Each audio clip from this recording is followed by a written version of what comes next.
It's been nearly 3 decades since the unsolved murder of 6-year-old JonBenet Ramsey, a case that captivated the nation. And even though her parents always denied any involvement in her death, it took 12 years for prosecutors to exonerate JonBenet's mother and her father. Something about the JonBenet Ramsey case never sat right. What's going on there, ma'am? We have a kidnapping. Hurry, please. Explain to me what's going on, okay?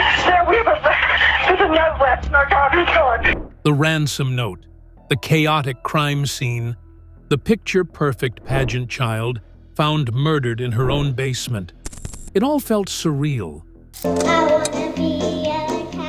Like a made-for-TV movie gone horribly wrong. For nearly 3 decades, the world speculated and theorized. But now, fresh forensic evidence and a bombshell revelation have finally brought answers. And the truth?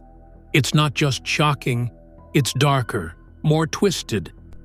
I was with JonBenet when she died. Her death was an accident. And far closer to home than anyone dared imagine. The bombshell breakthrough, DNA technology, and the confession. For years, the JonBenet Ramsey case was stuck in a strange limbo, cold but never forgotten, buried but never laid to rest. Investigators chased countless leads. Journalists squeezed every drop of drama, and the internet played detective.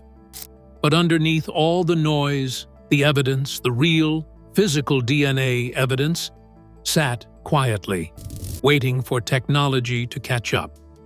And finally, it did. In 2023, the Colorado Bureau of Investigation, CBI, working in conjunction with a private lab specializing in forensic genealogy, re-examined trace DNA pulled from JonBenet's clothing, minuscule touch DNA that earlier testing methods had dismissed as inconclusive or contaminated. But this time, things were different. With next-generation sequencing and NGS and advanced probabilistic genotyping, they isolated a male DNA profile that had never been properly analyzed before. Using that data, the lab ran the profile through genealogical databases, similar to how the Golden State Killer was identified, and the results came back with a stunning familial match. The man they zeroed in on? A former Boulder resident in his late 60s, with a disturbing criminal history that had somehow slipped through the cracks for decades. He wasn't a stranger to the neighborhood. In fact, he had worked for a company contracted to do minor repairs at the Ramsey house just months before the murder. At the time, he had no serious criminal record on file, just a string of dismissed charges and sealed juvenile offenses from out of state. His name hasn't been publicly released yet, pending official charges and trial proceedings, but multiple law enforcement sources, including one who spoke to a national outlet under condition of anonymity, confirmed his identification and described the findings as irrefutable. And then came the twist that made jaws drop. The suspect confessed. Not in a courtroom, not in a televised press conference, but during a recorded conversation with an undercover operative posing as someone with connections to JonBenet's family. Over several months, the suspect had apparently developed a warped obsession with revisiting the case online, posting under pseudonyms, even engaging with true crime communities. His narcissism, or guilt, eventually got the better of him. The confession, combined with the DNA, painted a horrifyingly clear picture. This was no random break-in. He had watched JonBenet. He had known the family's routines. The night of the murder, he had allegedly entered through the basement window, the same one police initially dismissed as a possible entry point, and stayed hidden until the household went to sleep. According to investigators, the suspect claimed he never intended to kill JonBenet. He had brought duct tape, nylon cord, and a stun gun, items he admitted to using, but said the accidental death occurred during what he chillingly described as a kidnapping fantasy gone wrong. It's a deeply disturbing confession, full of contradictions, gaps, and excuses, but coupled with the hard forensic evidence, it now holds devastating weight. What's more, the infamous ransom note, long suspected to be a red herring, was confirmed to contain fragments of DNA matching the suspect. Previously dismissed due to low sample quality, new analysis found microscopic touch DNA on the paper and adhesive strip, consistent with someone folding, handling, and writing it. That note, bizarre and theatrical in tone, now reads like the work of someone delusional, not a panicked mother trying to cover up a murder, as so many once believed. News of the break sent shockwaves through Boulder and beyond. For nearly 30 years, public suspicion had hovered over the Ramseys themselves, especially Patsy, who wrote the 911 call and found the note. Entire careers had been built on accusing the family of staging the scene. But this new evidence? It exonerates them. John Ramsey, now in his 80s, issued a brief statement to local media. "We never stopped hoping for the truth.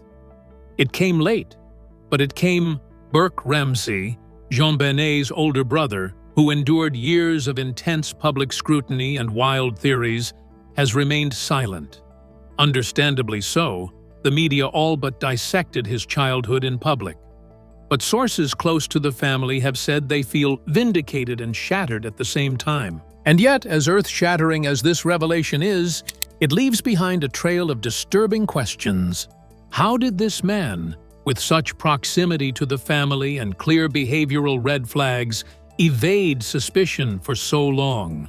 Why weren't his earlier interactions with the Ramsey household more thoroughly examined?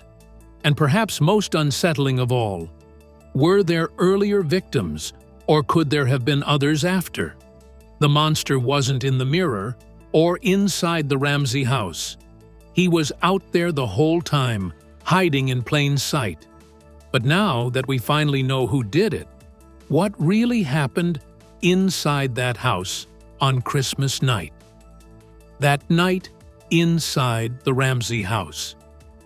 We need to step back into the Ramsey home on the night of December 25th, 1996.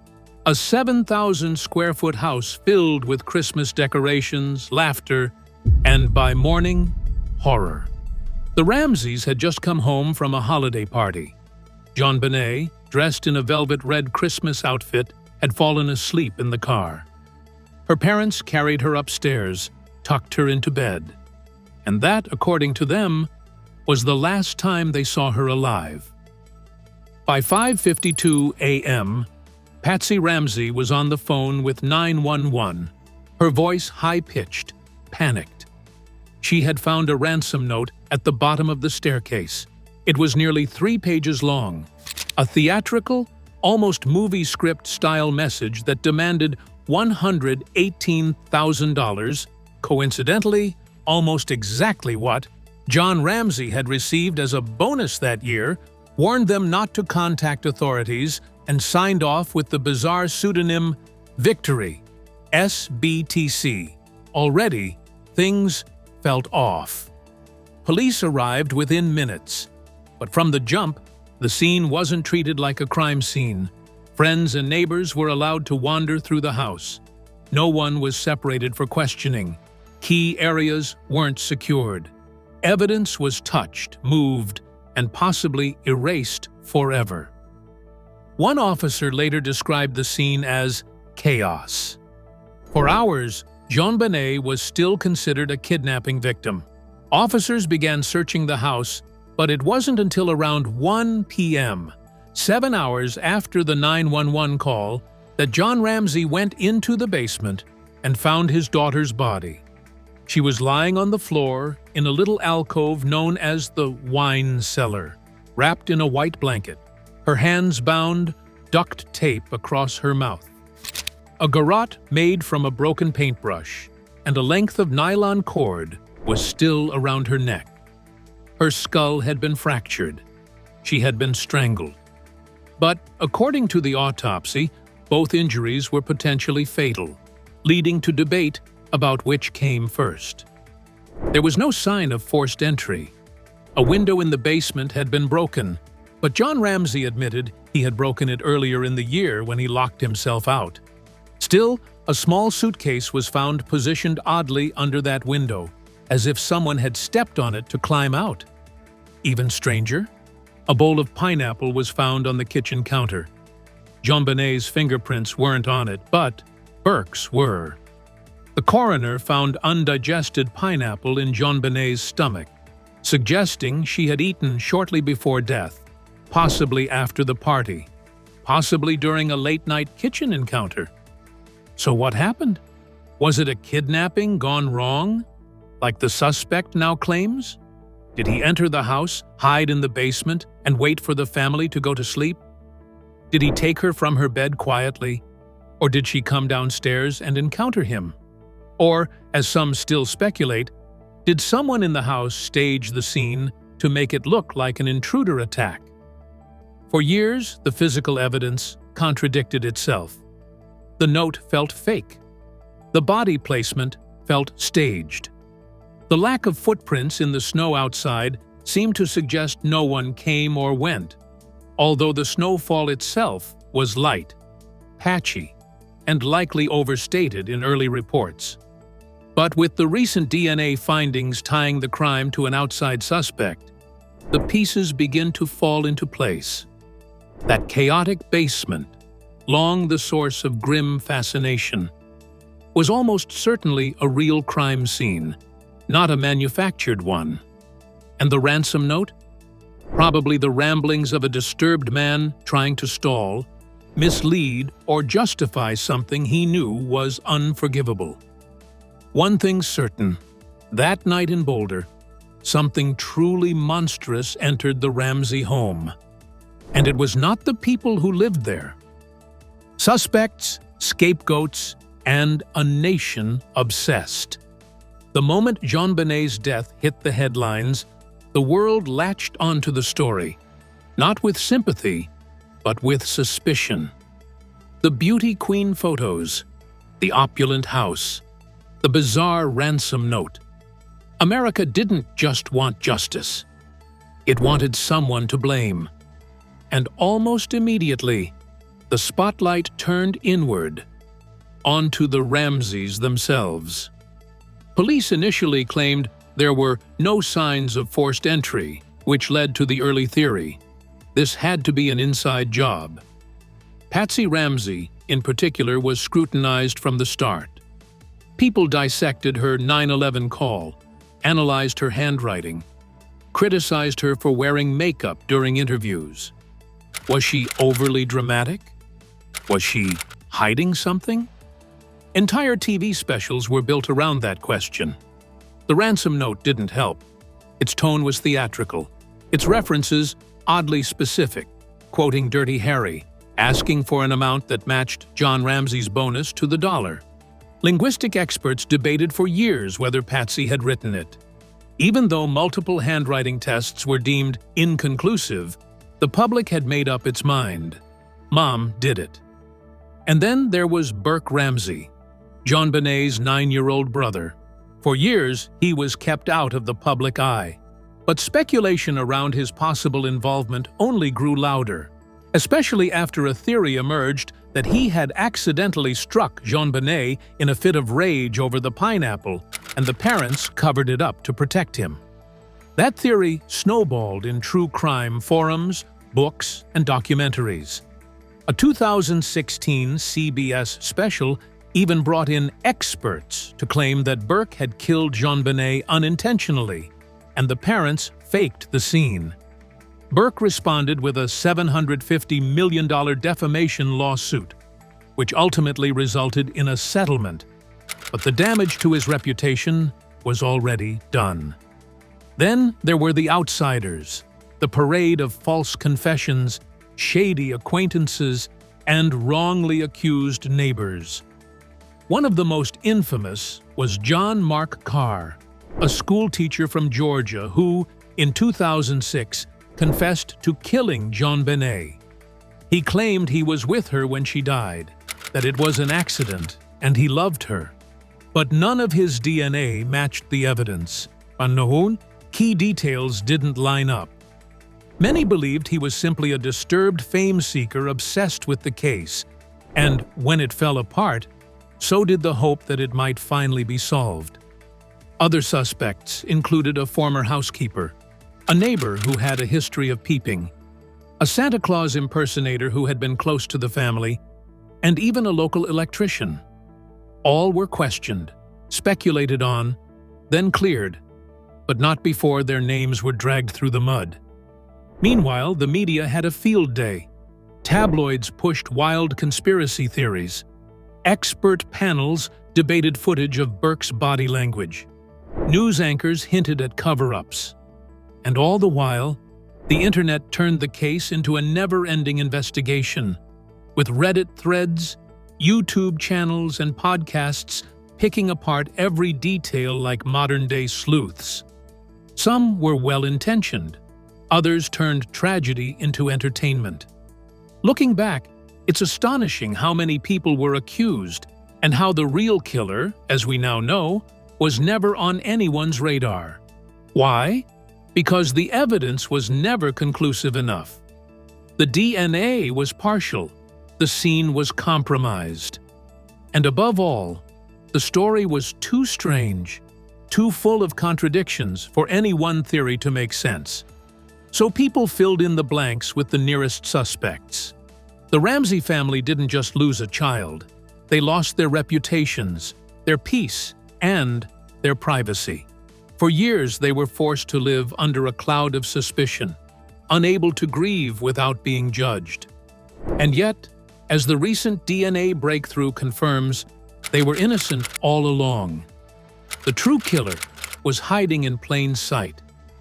But the world was too busy blaming the parents to see him. So who was this man behind the mask? And what kind of mind commits a crime this calculated, this cruel, and then lives with it for nearly 30 years? The psychology of a killer. When the man finally confessed, in his own twisted way, it wasn't with remorse. It wasn't even with fear. According to sources close to the undercover operation, he spoke with a strange mix of pride and detachment, as if he were recounting someone else's story. Someone clever. Someone who had gotten away with something big. That's the kind of person we're dealing with. The suspect, a now retired handyman and part-time security contractor, had spent years living a seemingly average life in a small Colorado town just a few hours from Boulder. Married, kids, no active warrants. A ghost in plain sight. But a closer look into his background reveals a pattern of disturbing behavior, allegations of inappropriate conduct with minors, sealed records from a juvenile detention facility, and a now uncovered incident involving a young girl in the early 90s that was never prosecuted due to insufficient evidence. In hindsight, the signs were there. Psychologists who've reviewed the partial case file and confession footage describe a textbook case of a compartmentalized predator, someone who can switch between seemingly normal public behavior and deeply deviant private fantasies. People like this don't snap. They plan, they stalk, they rehearse, they fantasize in secret for years before they ever act. In his own words, the killer admitted he had been watching the Ramsey house for weeks, taking mental notes of the family's habits, studying their routines, looking for his moment. He even referenced seeing JonBenet at a local event and becoming fixated. She became an object in his mind, not a child, not a person, but something to possess. That's what makes this so much worse than a moment of madness or a botched burglary. This was deliberate, cold, premeditated. He didn't bring a gun. He brought cord, duct tape, a stun gun, a note he had pre-written days earlier. He wanted to leave behind a puzzle, a trail that would lead nowhere, a performance. And it worked for almost 30 years. Experts say this level of fantasy-driven crime is rare, especially involving a child. It suggests deep narcissism and sexual deviance, combined with a long history of suppressed urges. And once someone like this crosses the line, once fantasy becomes action, it's almost never the only time. Authorities are now re-examining multiple cold cases across the region that share similar characteristics. But the psychological fallout isn't just about what he did. It's also about how many lives he destroyed in the process, without lifting a finger after that night. JonBenet was his direct victim, but he also psychologically tortured her family from the moment he left that chilling note on the stairs to every time they were accused in public, to every year they spent begging for the world to believe them. And through it all, he stayed quiet. No remorse, no apology.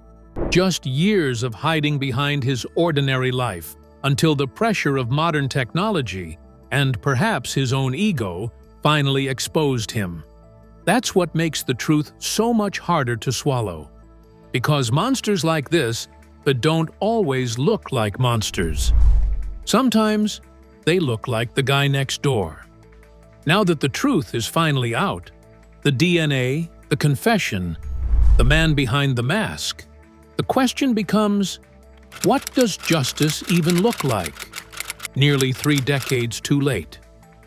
Justice, closure, and the fallout we never saw coming. You'd think a solved case would bring peace. After all these years, decades of speculation, accusations, broken reputations, and unanswered questions, the truth has finally surfaced. The man responsible for JonBenet Ramsey's murder has been identified. He's alive. He confessed. The DNA matches. For most true crime cases, this would be the final chapter. But in the world of JonBenet, even justice feels complicated. Because, as of now, no official charges have been filed. Why? Legal sources close to the case say the DA is still preparing the formal indictment, possibly to include additional charges if other crimes surface. Some say there are jurisdictional hurdles. Others believe the delay is due to new victims potentially coming forward. Either way, the killer walks free, at least for now, under close surveillance, while the rest of us sit with the knowledge of who he is and what he did. For the Ramsey family, the emotions are hard to define. The family's legal team is reportedly considering defamation suits against several media outlets and former investigators who doubled down on false theories, especially those that targeted Burke Ramsey. And honestly, who could blame them? The entire nation watched as their child was not only murdered, but their grief turned into a public spectacle. For years, they weren't seen as victims, they were suspects. So, is this closure? Technically, yes. We know who did it. The evidence is there. But it's hard to call it justice when the man lived almost 30 years untouched, while the Ramseys were vilified in the court of public opinion. This isn't a story with a satisfying ending. There's no dramatic courtroom scene, yet. No confession under cross-examination. Just an aging man, a shaken family, and a nation realizing that it may have spent 3 decades chasing the wrong villains. Justice may be arriving, but for JonBenet, it's far too late. What do you think about this case? Share your thoughts below, and don't forget to subscribe to the channel for more.